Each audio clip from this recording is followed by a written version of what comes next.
Party में घमासान मचा हुआ है। अरुण यादव के बाद कांग्रेस नेता मानव अग्रवाल ने ट्वीट किया है।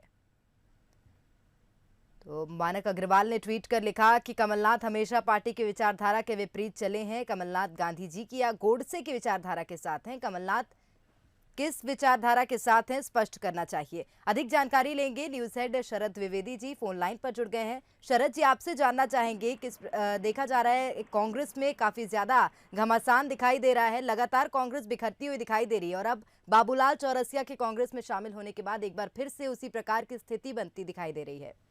देखिए, एक और वरिष्ठ नेता कांग्रेस के फिर सामने आए हैं, अरुण यादव जी और लक्ष्मण सिंह जी के बाद। और निश्चित तौर पर इस मसले पर अब कांग्रेस को किसी न किसी नतीजे तक पहुंचना पड़ेगा। और मुझे लगता है कि जिस तरह सज्जन सिंह वर्मा जी ने एक दिन पहले कहा है, तो अभी तक तो कांग्रेस की तरफ से स्टैंड यही दिख रहा है कि वो बाबूलाल चौरसिया जी के साथ खड़ी दिख रही है। और उसका कहना है कि जब उन्होंने गांधीवादी विचारधारा का समर्थन किया है तो विरोध की कोई बात नहीं है। लेकिन ये मसला अब काफी बड़ा हो गया है। मानक अग्रवाल जी का ये ट्वीट बहुत सीधा और बहुत साफ है और ये कांग्रेस की परंपरा का हिस्सा भी है। यहाँ हालांकि ये चीजें बीजेपी में होती तो दूसरा ही रुख होता है, लेकिन अगर हम बात करें कांग्रेस की, तो कांग्रेस में ये ट्रेडिशन है कि वहाँ बहुत साफ और चुभने वाली बातें भी पार्टी प्रमुख से पूछ ली जाती हैं। तो मानक अग्रवाल जी का ये कहना बहुत साफ और बहुत सीधा सवाल है कमलनाथ जी के सामने कि उनको स्पष्ट करना चाहिए कि वो किसकी विचारधारा के साथ हैं। बिल्कुल शरद जी, ये स्पष्ट तो करना ही चाहिए, लेकिन वक्तव्य कांग्रेस और बीजेपी दोनों से ही जान लेते हैं। हमारे साथ मानक अग्रवाल लाइव जुड़ गए हैं, कांग्रेस से अपना वक्तव्य रखेंगे। वहीं हितेश वाजपेयी हमारे साथ बीजेपी से जुड़ गए हैं। शरद जी, सबसे पहले मानक जी के पास ही आना चाहूंगी। मानक जी, जिस प्रकार से ट्वीट देखा गया है, कांग्रेस बिखरती हुई दिखाई दे रही है, क्या कहेंगे?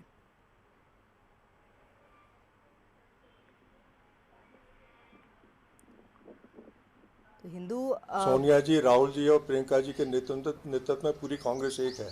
लेकिन मध्य प्रदेश के अंदर जिस तरीके से कमलनाथ जी ने बाबूलाल चौरसिया जो गोडसे के समर्थक रहे हैं, वो गोडसे के साथी रहे हैं और उन्होंने गोडसे का मंदिर बनाया और गोडसे की आरती उतारते थे, उनको कांग्रेस में प्रवेश दिया।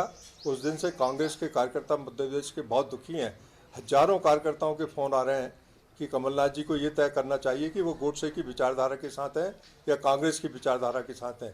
वो अपना अभिमत स्पष्ट करें और यदि वो कांग्रेस की विचारधारा के साथ और गांधी जी की विचारधारा के साथ में हैं तो गोडसे को, बाबूलाल चौरसिया को बात करें। ठीक है, देखा जाए तो प्रदेश में जिस प्रकार से नेतृत्व हो रहा है उससे असंतुष्ट है। शरद जी, चाहूंगी कि आपके जो भी सवाल हो, मानक अग्रवाल जी ने भी जिस प्रकार से बयान दिया है, आप उनसे पूछ सकते हैं। Over to you sir. हाँ जी, मानक अग्रवाल जी, बहुत सीधा सवाल आपने किया है और कई कांग्रेस के नेता, दो बड़े नेता पहले भी सामने आ चुके हैं। आप तीसरे ऐसे वरिष्ठ नेता हैं जिन्होंने ये प्रश्न किया है। कांग्रेस की तरफ से जो सज्जन सिंह वर्मा जी का जो सीनियर लीडर हैं, वरिष्ठतम नेता हैं कांग्रेस के, उनका बयान आपने सुना ही होगा। उससे ऐसा लगता है कि कमलनाथ जी या पार्टी जो प्रदेश अध्यक्ष हैं वो इसको डिफेंड करते हुए चल रहे हैं। और साफ तौर पर सज्जन सिंह वर्मा जी का कहना था कि बाबूलाल चौरसिया गांधीवादी विचारधारा के साथ हैं, इसलिए इस पर विवाद का कोई प्रश्न ही नहीं है। इस पर आपकी क्या राय है? जी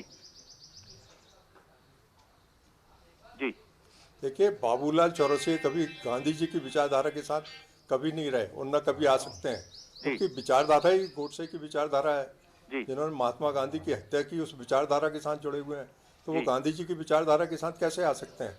रहा सवाल सज्जन सिंह वर्मा का, तो उन्होंने खुद कहा था मुरैना के अंदर चुनाव के दरमियान कि हम तो कमलनाथ के छर्रे हैं। अब जो छर्रे हैं तो वो छर्रे जैसी बात करेंगे, वो तो कभी ऐसी बात नहीं कर सकते हैं जो कांग्रेस पार्टी के हित में हो। जी जी जी मानक जी, हम ये भी समझते हैं कि कई सारी बातें ऐसी भी हैं जो निश्चित तौर पर किसी नेता से जुड़ती हैं और उनकी कार्यशैली से लेकर कहीं ना कहीं एक समर्थन न होने से और उससे जुड़ी हुई एक क्षुब्ध या बेचैनी से भी जुड़ती हैं। क्या हम ये माने कि आप भी उन नेताओं में शामिल हैं जो ये मानते हैं कि प्रदेश कांग्रेस अध्यक्ष की जो कार्यशैली है उसमें कुछ परिवर्तन की आवश्यकता है और तमाम जो वरिष्ठ नेता हैं उनको साथ लेकर चलने की आवश्यकता अभी और अधिक महसूस की जा रही है? देखिए, मध्य प्रदेश में सारे कांग्रेस के नेताओं को एकजुट होकर काम करना चाहिए। जी जिन लोगों ने भारतीय जनता पार्टी के 15 सालों में संघर्ष किया था कार्यकर्ताओं ने, उन कार्यकर्ताओं को एक तरफ कर दिया गया। वो 15 महीने में कमलनाथ जी ने सरकार चलाई, एक कार्यकर्ता को नहीं पूछा। वो ऐसा लगता था कि अधिकारियों की और ठेकेदारों की सरकार चला रहे हैं। इससे कार्यकर्ता बहुत नाराज है और लगातार कार्यकर्ताओं के फ़ोन आ रहे हैं कि पार्टी इस तरीके से नहीं चलेगी, पार्टी चलेगी कांग्रेस की विचारधारा और महात्मा गांधी की विचारधारा से।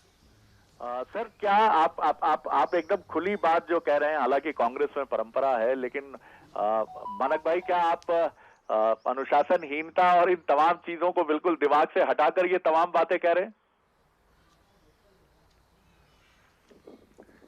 देखिए, अनुशासनहीनता का इसमें सवाल नहीं आता। कांग्रेस का कार्यकर्ता मध्य प्रदेश का बहुत दुखी है। इस समय जिसने 15 साल संघर्ष किया था, उसको मध्य प्रदेश में एहसास ही नहीं हुआ कि हमारी सरकार बनी। हमारे ऊपर जो बीजेपी के टाइम पर केस लगे थे, एक भी केस वापस नहीं लिया कमलनाथ की सरकार ने। हमारे ऊपर केस चलते रहे, बल्कि बीजेपी की सरकार के टाइम से बदतर स्थिति कांग्रेस के कार्यकर्ताओं की कांग्रेस के जमाने में रही, कमलनाथ के जमाने में रही। जी जी। यहाँ रोकने के लिए हमारे साथ हितेश वाजपेयी भी जुड़े हैं भाजपा से अपना वक्तव्य रखने के लिए। हालांकि ये कांग्रेस का अंदरूनी मसला है, लेकिन भाजपा का क्या पक्ष है इसे लेकर ये भी जानना आवश्यक है। Sir, over to you. Doctor Vajpayee, आपकी एक छोटी प्रतिक्रिया, फिर मैं मानक अग्रवाल जी की तरफ लौटूंगा। जी जी बिल्कुल, मैं तो बहुत छोटी प्रतिक्रिया यही दूंगा कि मैं मानक जी की बातों का, सैद्धांतिक बातों का 100% समर्थन करता हूँ जी। क्योंकि यदि पार्टी की मूल विचारधारा पर ही कोई दल नहीं चलेगा या जिस नेता के कंधे पर दायित्व है उसको उस लाइन पर चलाना, तो स्वाभाविक है कैडर निराश होता है। देखिए, सरकारें तो आती जाती रहती हैं, दल यदि बना रहता है, दल का मनोबल बना रहता है, तो वो राजनीतिक क्षेत्र में डटा रहता है और जनता की सेवा करता है, चाहे पक्ष के रूप में हो चाहे विपक्ष के रूप में हो। तो कमलनाथ जी का जो अध्यक्षीय कार्यकाल रहा है, वो मुझे लगता है इस पर प्रश्न चिन्ह लगाता है। बहुत सारे प्रश्न चिन्ह हैं, सब अपनी मर्यादाओं में अपनी बात अभी तक कहते आए हैं और शायद कमलनाथ जी का आचरण इस प्रकार नहीं होता तो मुझे नहीं लगता सिंधिया जी भी 22 लोगों के साथ इस प्रकार से दल छोड़ते और हाथ में आई हुई सरकार कांग्रेस की तितर-बितर होती। तो मैं सैद्धांतिक रूप से मानक जी, लक्ष्मण सिंह जी और इन सभी की बातों का समर्थन करता हूं कि कमलनाथ जी ने कहीं ना कहीं कांग्रेस को बड़ी मात्रा में डैमेज किया है। जी, बहुत धन्यवाद डॉक्टर हितेश वाजपेयी का। आखिरी सवाल कर रहा हूं मानक अग्रवाल जी से। मानक जी, स्थितियां बेहतर हों, सुधरें, क्योंकि मध्य प्रदेश 2 ही दलों की राजनीति है और 2 ही दलों की राजनीति मजबूती से आगे बढ़े, ऐसी हमारी शुभकामनाएं भी हैं। आप किस तरह देखते हैं कि आगे अगर कांग्रेस में चीजें बेहतर होंगी, होनी ही चाहिए, और आप एक ऐसे कांग्रेसी हैं जो जन्म, परंपरा, डीएनए तमाम से कांग्रेस से न सिर्फ गहरा प्रेम है आपको, बल्कि कांग्रेस की परंपरा के साथ आप बहते रहे हैं, तो क्या होना चाहिए? क्या कोई भड़ास निकालो सम्मेलन होना चाहिए जो कांग्रेस की परंपरा का एक हिस्सा है, या पीसीसी चीफ पर कोई परिवर्तन होना चाहिए? क्या आप राहुल गांधी तक अपनी बात पहुंचाने की भी तैयारी कर रहे हैं? देखिए, निश्चित रूप से हमने राहुल जी के नॉलेज में सारी बातें ला दी हैं। हमने उनको इस बात से अवगत करा दिया है और अभी भी लगातार वहाँ तक हमारी बात पहुँचा रहे हैं। मैं समझता हूँ कि मध्य प्रदेश के सभी कांग्रेस जन और कांग्रेस नेता मिलकर चलेंगे तो निश्चित रूप से मध्य प्रदेश के अंदर कांग्रेस मजबूत होगी और बीजेपी को टक्कर देगी और मध्य प्रदेश के अंदर 2023 में फिर पुनः सरकार बनाएगी। जी, और आप इसके लिए, क्या आप इस आशंका को लेकर भी चिंतित हैं कि जो घटनाक्रम मार्च में घटा और कांग्रेस का एक बड़ा धड़ा एक दिग्गज नेता सिंधिया जी के नेतृत्व में बीजेपी में गया, अब ऐसी परिस्थितियों का दोहराव नहीं होना चाहिए, इसकी रोकथाम करना बहुत जरूरी है पार्टी के भीतर? जी जी बिल्कुल, मैं इस बात को हमेशा कहता रहा हूँ कि इसकी रोकथाम करना बहुत ज़रूरी है। पार्टी में एकता बनाए रखने के लिए सभी नेताओं को साथ बैठकर निर्णय लेना चाहिए। एक नेता कोई निर्णय ना ले ले, वो ये ना समझे कि उसकी बपौती है। सब लोग मिलकर निर्णय लेंगे तो मध्य प्रदेश में कांग्रेस पार्टी निश्चित रूप से राहुल जी के, सोनिया जी के और प्रियंका जी के नेतृत्व में मजबूत होगी। जी, बहुत बहुत धन्यवाद मानक जी बात करने के लिए बंसल न्यूज से। तो ये मानक अग्रवाल बहुत साफ तौर पर अपनी बात कह रहे हैं।